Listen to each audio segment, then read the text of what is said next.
하시니라. 아멘. 아멘. 왜 예수님을 사랑하지 못할까?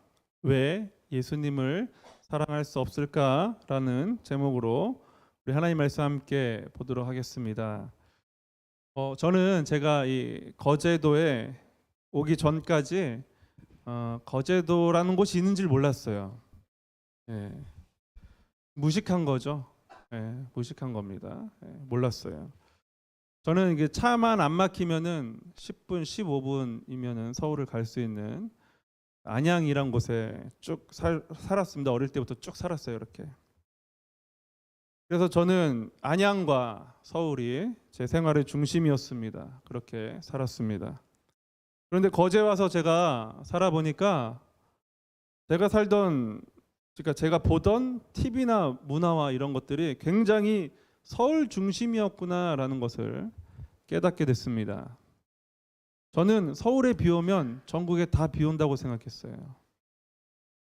저는 서울이 더우면은 전국 다 덥겠구나, 서울이 추우면 전국이 다 춥구나 하고 생각했습니다. 물론 일기예보나 뉴스를 통해서 지역마다 차이가 있다는 건 분명히 알긴 알았지만 직접 체감이 되지 않다 보니까 감각적으로는 다가오지 않았던 거예요. 저는 올해 1월 1일 날 이곳에서 호랑나비 한 마리가 고현도서관 앞에 날아다니는 것을 보았습니다. 아무도 놀라지 않으시죠? 서울에서 이런 말하면 거짓말하지 말아라 하고 표정으로 바라볼 거예요. 제가 안양에 살 때는 상상도 할 수 없는 일입니다. 한 4월 정도 돼야지 나비가 날아다니는데 1월 1일에도 나비가 다녀? 라고 이야기하면은 그 정도로 거제는 따뜻한 곳이구나 하고 그냥 과장된 표현으로 생각한다 이거예요. 진짜로 나비가 날아다니는 게 아니라.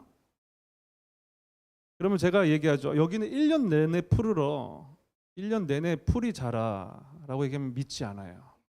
와서 보기 전까지는 믿지 않고 나도 거제 가본 적 있는데 한번 얘기하는 거예요. 그럼 언제 와봤겠어요? 대부분 여름철에 왔을 거 아닙니까? 그렇죠? 휴가 기간에 평생 한 번 온 것 같고서 이제 거제를 기억하는 거죠.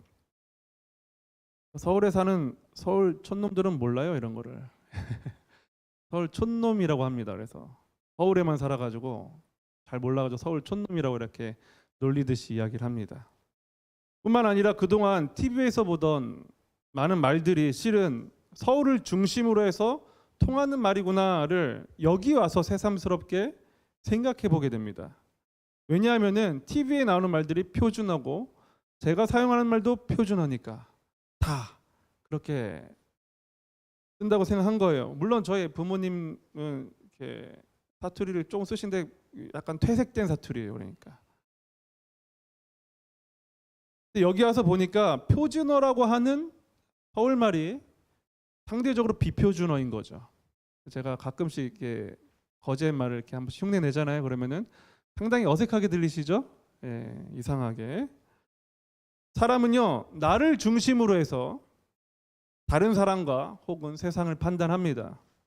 그래서 어떤 자리에서 어떤 시선으로 보느냐에 따라서 상황을 대하는 태도가 많이 달라집니다.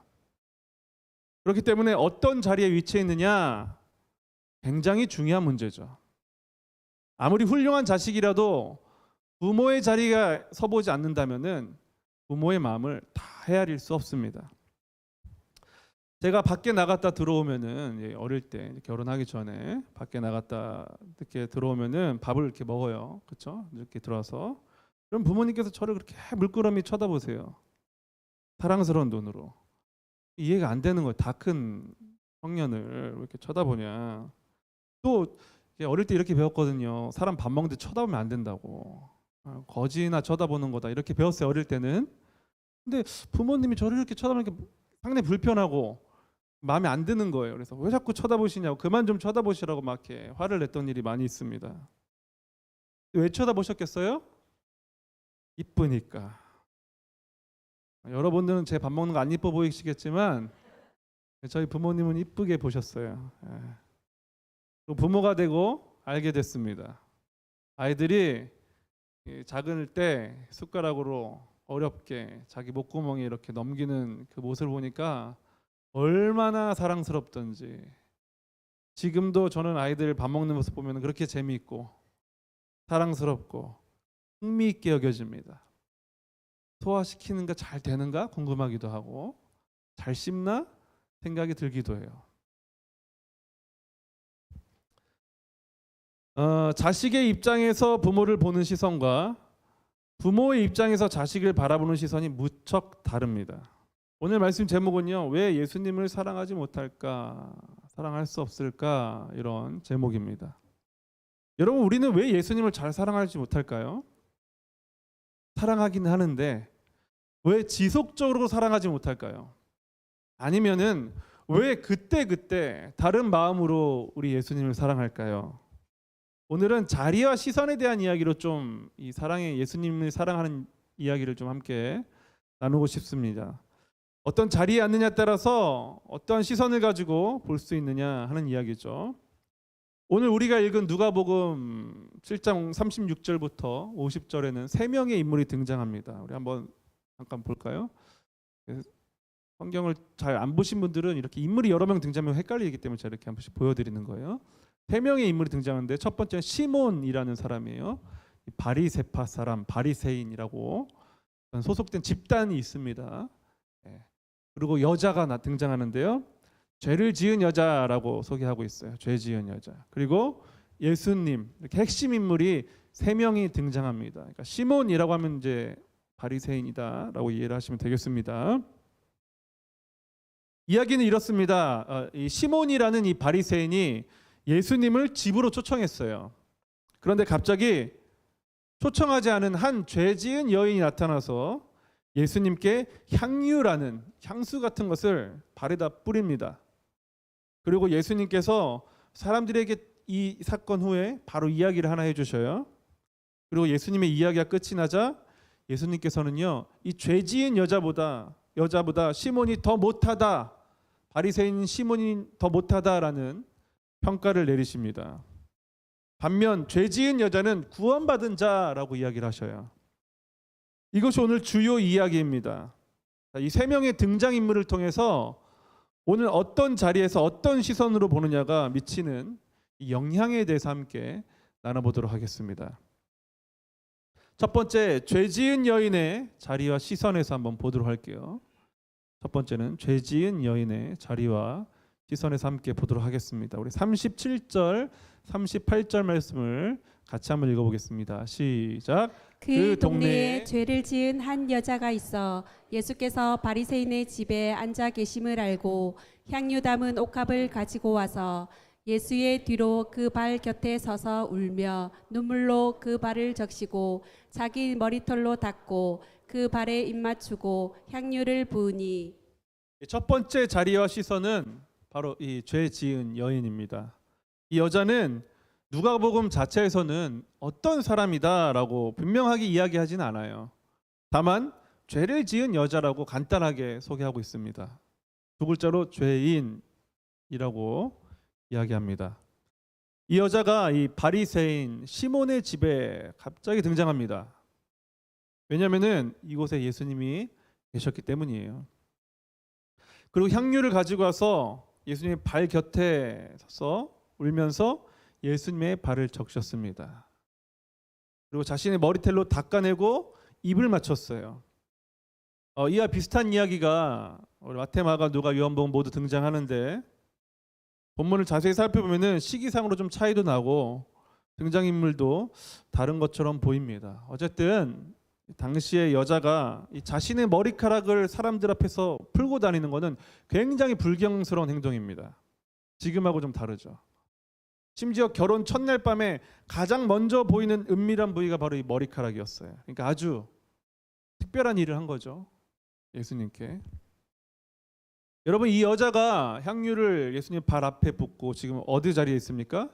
예수님의 발 앞에 있죠. 발 앞에. 그렇죠? 네. 이 여자는요, 자신이 죄인임을 분명히 알아차리고 구원자이신 예수님께 왔습니다. 그래서 비싼 향유를 준비해서 일부러 찾아간 거예요. 왜냐하면은 구원자이신 예수님께서 자신의 더러운 죄를 용서해 주신 것에 대한 감사의 의미로 향유를 부은 겁니다. 그런데 이 예수님께서 이 여자를 칭찬하셨는데요. 비싼 돈을 드렸기 때문에 예수님 칭찬하셨을까요? 그건 아니에요. 혹은 집주인은 시몬조차 하지 않았던 발 씻는 일을 대신 해줬기 때문에 칭찬하셨을까요? 그것도 아니에요. 이 여자는요, 자기의 자리를 정확히 알았어요. 자신의 자리를 정확히 알았습니다. 이 사람은요, 사람들 앞에서도 자기가 죄인인 걸 알았고요, 예수님 앞에서도 자기가 죄인인 것을 분명히 알았습니다. 그래서 이 여자는 기꺼이 자신의 많은 재산을 드리고 사람들의 눈치 속에서도 하나님께, 우리 예수님께 감사의 마음을 표현한 거예요. 이렇게 여러분, 자신이 죄인인 줄 아는 사람, 예수님 발 앞에 엎드린 사람은요, 삶에 감사가 있습니다. 이런 나를 사랑해 주시다니, 내 모든 것을 드려 하나님께 감사드려야지 하는 마음이 저절로 생겨나는 거예요. 차마 갚을 수 없는 그 죄에 대한 어마어마한 그 빚을 한 번에 탕감해 주신, 십자가에서 한 번에 탕감해 주신 그 사랑이 감사하기 때문에 입술에 뭐가 있습니까? 감사가 있는 거예요. 감사가. 이 여자의 자리에서 세상을, 여러분 한번 생각해 보세요. 이 여자의 자리에서 세상을 바라보면 어떻게 보일까요? 뭐가 보일까요? 뭐가? 누가 보이겠습니까? 예수님만 보이는 거예요. 예수님 발 앞에 엎드렸기 때문에 눈앞에 예수님밖에 보이지 않아요. 집주인 시몬과 제자들이 눈에 들어왔겠습니까? 아니죠. 예수님 발 앞에서 예수님만 바라보기 때문에 예수님만 보이는 거예요. 그러니까 이 여자에게 세상이 나를 어떻게 바라보느냐 하는 건 중요한 기준이 아닙니다. 자신은 그저 바닥에 납작하게 엎드린 죄인일 뿐이었습니다. 그래서 이 죄 많은 여인은요, 예수님을 사랑할 수밖에 없었어요. 그래서 복음을 누리는 자는 어떤 사람과 관계를 맺더라도요, 겸손하게 사람을 대할 수 있습니다. 예수님 앞에만 그렇게 하는 게 아니에요. 사람들 앞에서도 겸손할 수 있어요. 왜요? 죄인이니까. 자존심을 완전히 버려버리고 낮아지기 때문에 누구와도 관계할 수 있습니다. 누구와도 교제할 수 있어요. 죄인은요. 이거를 전문적인 말로 이렇게 이야기하죠. 자신의 주제를 아는 거다. 주제 파악. 여러분, 주제 파악 잘 하고 계십니까? 그래서 예수님이 이 여자를 칭찬한 거예요. 주제 파악을 잘해가지고. 여러분, 주제 파악 잘하면 칭찬받는 거예요. 자기가 어디에 있어야 되는지를 정확히 알았어요. 예수님 발 앞에 엎드려져 있어야 되는 거를 분명히 알았다 이거예요. 이렇게 나는 예수님의 은혜가 아니면 구원에 대한 소망이 없습니다 라고 고백할 수 있는 저와 여러분 될 수 있기를 예수님의 이름으로 축복합니다. 두 번째 시선이 있어요. 바로 바리새인의 자리와 바리새인의 시선이에요. 바리새인의 자리와 바리새인의 시선입니다. 우리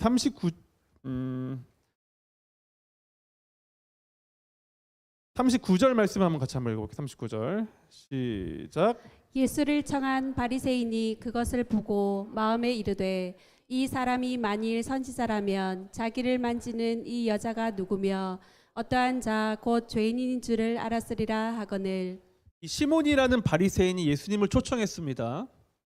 바리새인이 어떤 사람이냐면은, 쉽게 이야기하면은 구약에 기록된 십계명과 하나님의 말씀을 그대로 잘 지키려고 애쓰는 사람들이 바로 바리새인이에요.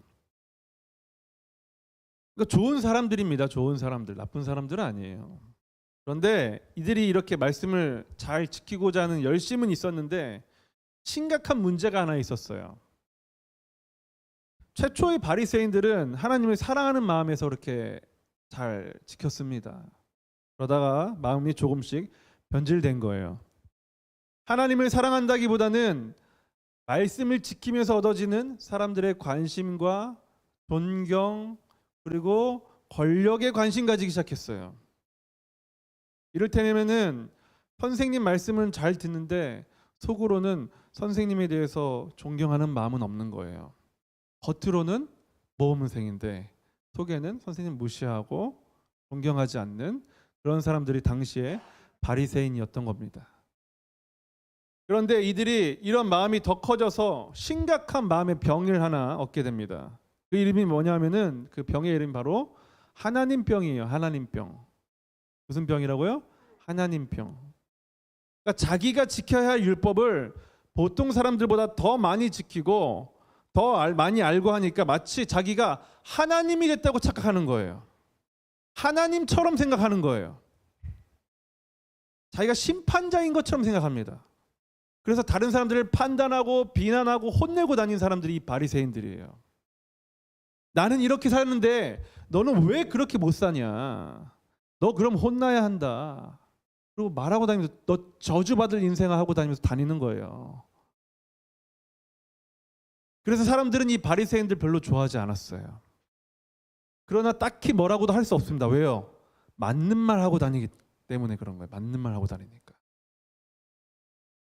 그런데 어느 날 바리새인들이 제일 싫어하는 한 사람이 나타납니다. 예수님이셨어요. 예수님 왜 싫어했을까요? 갑자기 나사렛이라는 시골 촌동네에서 목수 출신의 사람이 나타나서 사람들한테 많은 인기를 끌기 시작한 거예요. 그러니까 시기 질투가 나죠. 그런데 이 예수라는 시골 촌뜨기 목수는요, 죄인들과 어울리고 병 고치고 다니고 사람들이 어울리지 않는 사람들과 함께 다녔습니다. 바리새인들은 그런 사람들 무시하고 비난하고 판단했는데 완전히 달랐던 거죠. 이 바리새인들은요, 이 죄인들을 찾아다녀요. 그리고 찾아다니면서 막 비난하고 욕하고 저주하면서 상대적인 우월감을 가졌습니다. 너희들보다 내가 나아 하는 우월감. 그런데 예수가 나타나서 그런 사람들과 밥 먹고 이야기 나누니까 얼마나 꼴보기 싫었겠냐고요. 그 중에 바리새인 중에 한 사람이었던 시몬이 그날 예수님을 초청한 겁니다. 왜 예수님 초청했을까요? 바리새인들이요, 예수님 초청한다거나 예수님께 말을 거는 경우는요, 좋은 의도를 가지고 하는 경우가 거의 없습니다. 대부분 예수님을 시험한다거나 예수님을 많은 사람들 앞에서 골탕 먹이기 위해서 초청하거나 말을 걸었어요. 그렇게 바리새인 시몬의 집에서 식사를 하려고 하는데 본격적으로 집안에 앉혀놓고 꼬투리를 잡고 예수님을 망신 주려고 했는데 누가 나타난 거예요? 죄 있는 여자가 나타난 거예요. 판이 딱 깔렸는데 판을 뒤엎어버린 거예요, 이 여자가. 그러니까 그 장면을 바라본 바리새인 입장에서 어떤 생각을 했겠습니까? 이렇게 생각하지 않았을까요? 아니, 저 더러운 죄 많은 여인이 얼마나 죄가 많았으면 사람들이 다 알았겠어요. 이 여자, 저 죄 많은 여자다 하는 걸. 왜 저 죄 많은 여자가 남의 집에 갑자기 들어와서 식사 시간을 어지럽히느냐? 아니, 또 저 예수라는 자는 예언자라고 선지자라고 하더니 저 더러운 여자를 말리지도 않고 뭐 하는 거야? 아, 정말로 소문대로 죄인들과 어울리기를 좋아하는 자구나 하고 또 생각했습니다. 여러분, 우리가 한번 바리새인의 시선에서 한번 볼게요. 바리새인의 시선에서. 바리새인이 한번 돼보자고요. 바리새인의 눈으로 두 명을 바라보세요. 예수님과 예수님 발 앞에 있는 여인을 한번 바라보세요. 여러분이 바리새인이 된 거예요, 알겠죠? 그럼 이 상황이 마음에 들까요, 안 들까요? 누가 마음에 안 들어요? 예수님도 마음에 안 들고 여자도 마음에 안 들고. 이게 바로 바리새인의 시선이에요. 나는 예수님도 마음에 안 들고 사람도 마음에 안 들어. 나는 괜찮은데 다른 사람 다 마음에 안 드는 거예요. 혹시 저와 여러분 중에 이런 사람 있지 않습니까? 내 앞에 있는 누구는 이것 때문에 마음에 안 들어. 저것 때문에 마음에 안 들어. 나는 그래도 이거는 하는데 저 사람은 왜 저걸 안 하지? 왜 저걸 못 하지? 왜 저런 성격을 가지고 있지? 나는 쟤보단 나아. 이게 바로 바리새인의 시선이에요. 자신 말고는 다 죄인이라고 생각해요. 자기도 죄인이라고 생각은 하긴 하는데 저 사람보단 나은 죄인이라고 생각해요. 그러니까 세상이 밉죠. 나 못마땅하죠. 다른 사람의 죄는 보지만 자신의 죄는 결코 살필 수 없는 사람입니다. 타인에 대해서는 현미경으로 세포까지 검사하고 엑스레이를 찍고 MRI까지 찍어가지고 그 죄를 샅샅이 밝혀냅니다. 그런 능력이 있어요. 그런데 자기가 어떤 사람인지 몰라요. 자기는 반에서 꼴등인데 공부 못하는 애들이 왜 공부 못하는지는 아는데 자기가 공부 못하는 이유는 몰라요. 주제 파악이 안 된 거죠. 자기 주제를 모르는 거. 그러니까 사람도 마음에 안 들고 예수님도 마음에 안 드는 거예요. 여러분, 우리가 왜 예수님을 사랑하지 못합니까? 예수님이 내 기준에 들지 않기 때문에 그런 거예요. 예수님께서 하신 말씀이 내 마음에 들지 않기 때문에 그런 거예요. 간단합니다. 내 기준으로 예수님을 바라보니까 마음에 하나도 안 들어요. 들긴 드는데 요건 마음에 안 들고 요것만 마음에 들어요.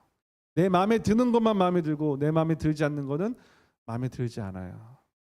예수님께 대해서도 동일한 시선으로 바라본다 이거예요. 그래서 어떻게 사랑의 하나님이 그럴 수 있느냐고 따지기도 하죠. 사랑의 하나님이 정말로 사랑의 하나님이면 세상을 이따구로 운영하시겠느냐. 저 악자들이 득세하는 걸 가만히 두시느냐 하고 따지는 거예요. 약한 사람이 누구예요? 나라고 생각하지 않기 때문에 그런 거예요. 나라고 생각하면 이야기가 달라질 건데. 그러니까 믿음이 생기다가 내가 세워놓은 기준으로 인해서 예수님을 주인으로까지는 모시지 않고 마음에 들면은 어깨동무해가지고 친구로 삼고 마음에 들지 않으면 거리감 두고 판단하죠. 이 바리새인 시몬은요, 누구의 자리를 넘보는 거예요? 하나님 자리. 생각해 보세요. 시몬은요 지금 누구를 판단하고 있어요? 예수님을 판단하고 있다고요. 감히 주제도 모르고. 말씀하시는 분은 예수님이신데 자기가 말하려고 합니다. 예수님의 말씀 틀렸다고 하는 거예요. 예수님 죄인들이하고 어울리면 안 된다는 거예요. 심판하고 판단하는 일은 누가 하는 겁니까? 하나님이 하시는 거잖아요. 그렇죠? 그런데 바리새인은 자신이 죄인이라는 사실을 알지 못했어요. 세 번째로 우리가 볼 것은 예수님의 시선입니다. 세 번째로 우리가 볼 것은 누구의 시선이라고요? 예수님의 시선. 우리 49절 50절 말씀 한번 같이 읽어보겠습니다. 49절 50절 시작. 함께 앉아 있는 자들이 속으로 말하되 이가 누구이기에 죄도 사하는가 하더라. 예수께서 여자에게 이르시되 내 믿음이 너를 구원하였으니 평안히 가라 하시니라. 예, 다시 우리 시몬의 집으로 한번 우리 머릿속으로 한번 상상을 해볼게요. 이 여인이 향유를 붓고 머리카락으로 예수님의 발을 닦고 그 발에 입을 맞춥니다. 이때 바리새인이 속으로 생각을 해요. 만일 이 사람이 예언자라면 지금 자신을 만지는 이 여인이 죄인이라는 것을 알았을 것이다 라고 생각해서 혼자. 그런데 예수님께서 마음의 소리를 들으시고 말씀하셨어요. 시몬에게. 시몬아, 너에게 할 말이 있다. 시몬이 말합니다. 예, 예수님 말씀하십시오. 시몬이 대답했습니다. 시몬이 대답이 끝나자 예수님은요, 이 비유를 들어서 이야기 하나를 해주셨어요.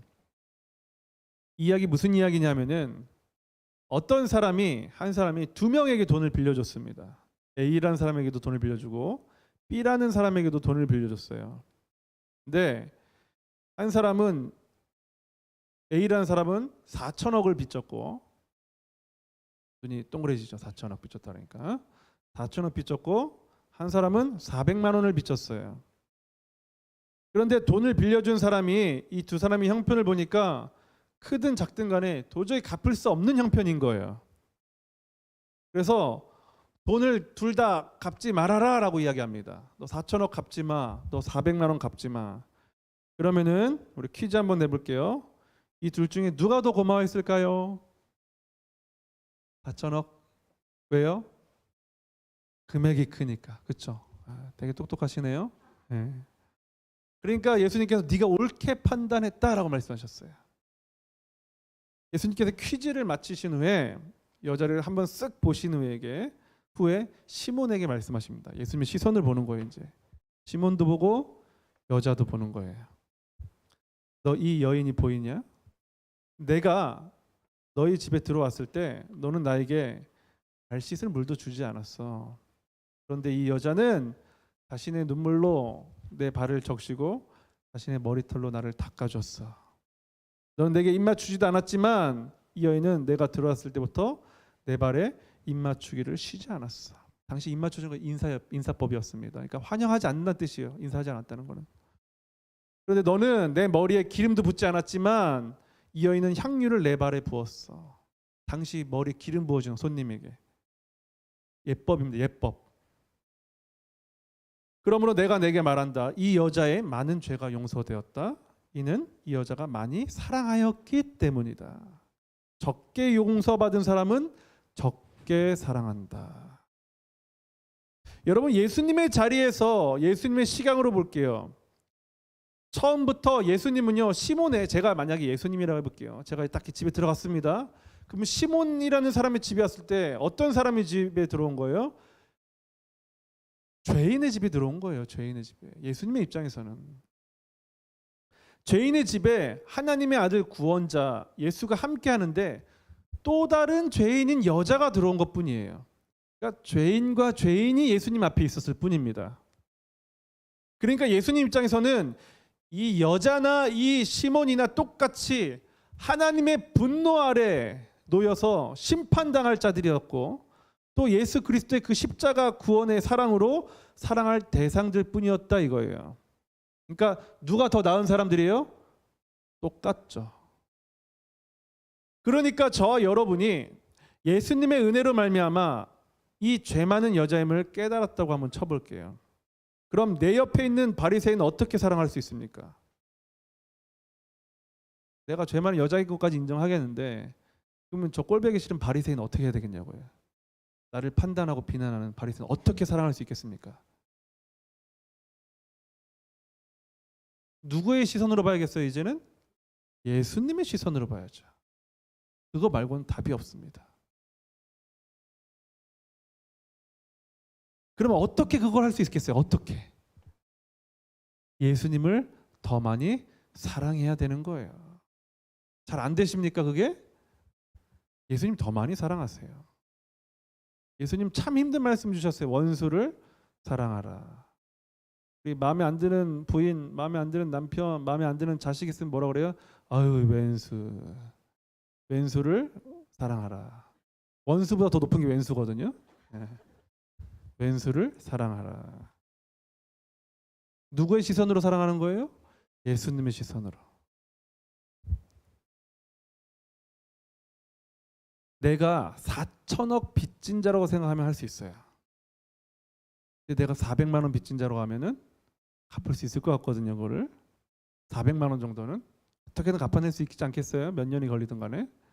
4천억은요 절대 못 갚아요. 우리 다 합쳐도 못 갚아요. 우리에게 그 마음이 있냐 이거예요. 사랑하는 성도 여러분, 예수님의 복음을 받아들인, 그러니까 예수님의 복음의 씨앗이 심겨진 사람이라면요 오늘 말씀을 잘 듣고 삶에서 열매가 자라날 겁니다. 나 자신의 위치를 깨달으세요. 나는 죄인이구나. 4천억 빚진 사람이구나. 하나님뿐만 아니라 사람들과의 관계에서도 이래도 죄 저래도 죄를 지을 수밖에 없는 절망적인 죄인이구나 하는 것을 깨달아야 합니다. 그리고 그 복음의 씨앗이 장성하게 자라서 예수님의 심정으로 세상을 바라볼 수 있어야 됩니다. 오늘 세 명의 자리를 살펴봤어요. 첫 번째 자리는, 그러니까 시몬의 자리는 늘 남을 판단하고 나는 죄인은 아니야 라고 생각하는 자리고, 그래서 또 다른 사람보다 낫지라고 생각하는 상대적인 우월감을 가진 사람의 자리입니다. 두 번째 자리는 나는 예수님 아니면 아무것도 아닌 사람이다. 그러나 이제 예수님을 만나서 죄 용서받았고 예수님의 자녀가 되었다라고 고백하는 죄 많은 여인의 자리입니다. 마지막 세 번째는 그런 그들을 모두 품으시려고 하셨던 예수님의 자리예요. 처음에는 시몬이 예수님을 초청한 것처럼 보였지만 실상은 누가 초대한 거예요? 예수님이 시몬을 초대한 겁니다. 초대 응하지 않으시면 그만인 거거든요. 그런데 그 시몬은요 기회를 놓쳤고 한 여인은 그 기회를 받은 것에서 대해서 감사해서 마음과 뜻과 힘과 정성을 다해서 그것을 표현한 거죠. 이것이 바로 사랑하는 마음 중에 감사의 마음입니다. 여러분, 누가 예수님을 사랑할 수 있습니까? 바로 내가 죄인입니다 라고 내 기준으로 하지 않고 우리 하나님의 기준으로 바라보는 사람이 예수님을 사랑할 수 있는 거예요.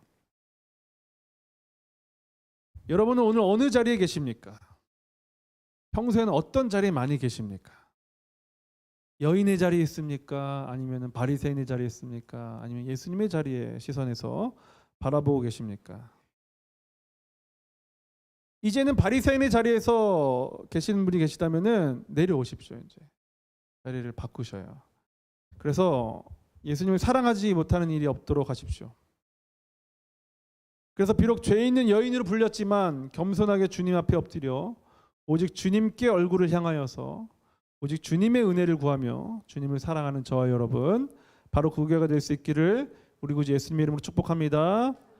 다 같이 자리 일어나셔서 은혜 찬양하겠습니다. 은혜.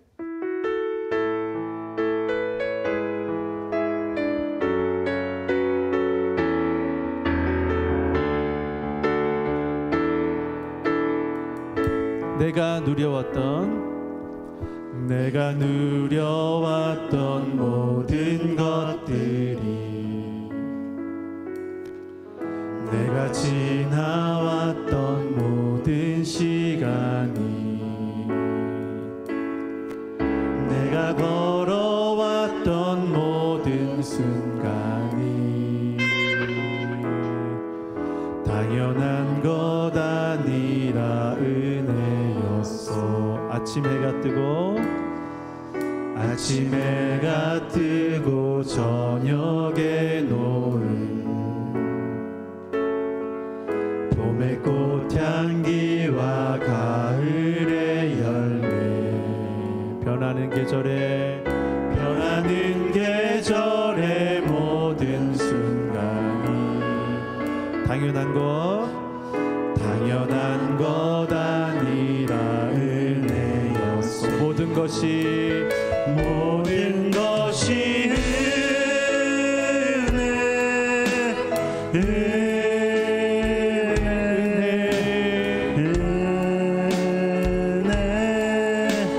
한없는 은혜 내 삶에 당연한 것 하나도 없었던 것을 모든 것이 은혜였어. 내가 이 땅에 태어나 사는 것 어린아이 시절과 지금까지 숨을 쉬며 살며 꿈을 꾸는 삶 당연한 것 아니라 은혜였어. 내가 하나님의 자녀로 살며 오늘 찬양하고 예배하는 삶 복음을 전할 수 있는 축복이 당연한 것 아니라 은혜였어. 이 여자의 시선으로 고백하는 거예요. 모든 것이 은혜. 우리 예수님 발 앞에 엎드려서 내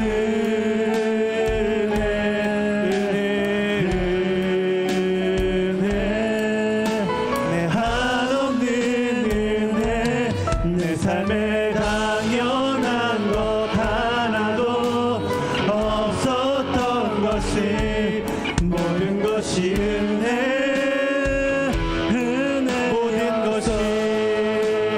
모든 것이 은혜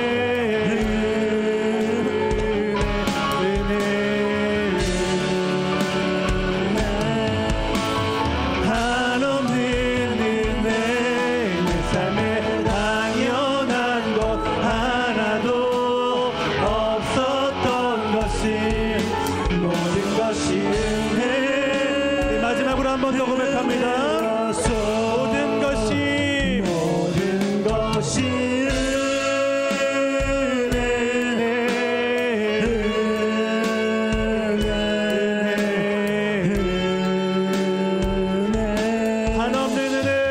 한없는 은혜 내 삶에 당연한 것 하나도 없었던 것을 모든 것이 은혜였소 모든 것이 은혜